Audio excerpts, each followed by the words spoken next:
akan melaksanakan tugas dari salah satu mata kuliah saya, yaitu Dasar-Dasar Biologi SD dengan dosen pengampu Ibu Zurianti MPD dan Ibu Aisy Putri Zulkarnain MPD.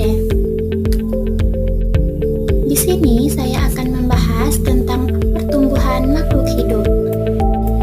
Teman-teman, ada yang tahu nggak apa itu pertumbuhan? Jadi, pertumbuhan itu adalah proses biologis yang menyebabkan peningkatan ukuran fisik dan massa tubuh secara irreversibel, yaitu yang tidak dapat balik lagi, yang dapat diukur dengan satuan panjang dan berat. Selanjutnya, apa saja ya ciri-ciri pertumbuhan? Yang pertama itu ada penambahan berat, penambahan volume, penambahan luas, serta penambahan panjang dan tinggi. Contoh pertumbuhan pada manusia itu ada pertambahan tinggi, pertambahan berat, pertambahan lingkar kepala, serta pertambahan lingkar pinggang. Kalau contoh pertumbuhan pada hewan, ada pertambahan ukuran, pertambahan panjang, dan pertambahan jumlah bulu. Selanjutnya, contoh pertumbuhan pada tumbuhan. Yang pertama itu pertambahan tinggi batang. Yang kedua, pertambahan lebar daun. Yang ketiga, pertambahan panjang daun. Yang keempat, pertambahan berat biji. Dan yang kelima, pertambahan panjang akar. Selanjutnya, kita masuk ke tahap pertumbuhan pada makhluk hidup. Yang pertama itu ada pembelahan sel zigot. Sel zigot mengalami pembelahan berulang-ulang yang disederhanakan, berisi cairan yang disebut blastozoel, dan tahapan pembentukan bola sel disebut blastula. Yang kedua itu morfogenesis, di mana sel embrio terus membelah diri dan menata dirinya menjadi bentuk tertentu. Proses tersebut disebabkan oleh faktor genetik dan dipengaruhi oleh faktor lingkungan. Yang ketiga yaitu diferensiasi sel, di mana sel embrio berkembang membentuk struktur dan fungsi khusus. Contohnya, pembentukan sel saraf dan sel otot pada hewan, serta pembentukan meristem, akar, dan batang pada tumbuhan. Yang keempat, pertumbuhan. Selain terbentuknya organ tubuh, selanjutnya terjadi pertumbuhan pada organisme itu sendiri. Organisme menjadi lebih besar karena pembelahan atau pembesaran sel.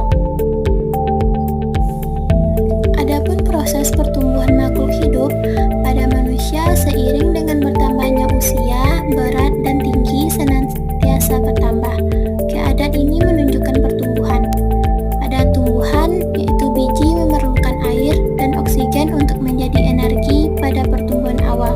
Ketika makanan cadangan habis, akar menyerap mineral dari tanah. Dan yang terakhir pada hewan, yaitu semakin lama ukuran pada hewan membesar, ini mengalami pertumbuhan. Dan yang terakhir ialah faktor-faktor yang mempengaruhi pertumbuhan. Yang pertama itu ada faktor internal, yaitu di mana gen merupakan unsur pembawa sifat yang mewariskan sifat dari induk kepada keturunannya. Dan yang selanjutnya hormon-hormon pertumbuhan.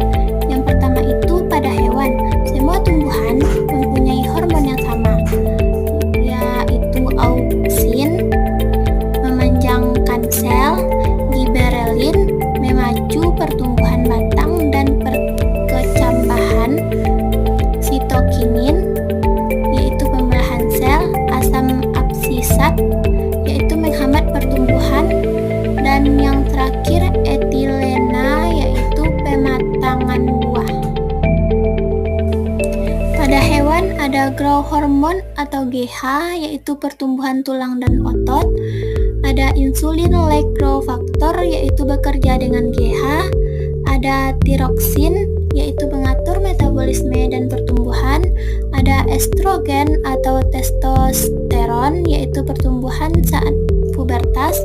Dan yang terakhir ada kortisol, yaitu dukung metabolisme tapi bisa hambat pertumbuhan jika berlebih.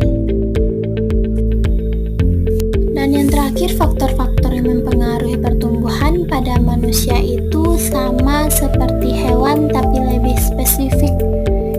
Ada GH dan IGF-1 yaitu pertumbuhan tubuh, ada tiroksin yaitu metabolisme dan perkembangan, ada estrogen atau testosteron yaitu lonjakan pertumbuhan saat pubertas, ada insulin yaitu sintesis protein dan energi, dan yang terakhir yaitu kortisol.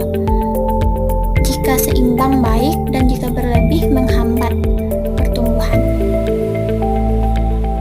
Sampai di situ video pembelajaran kita tentang pertumbuhan pada makhluk hidup.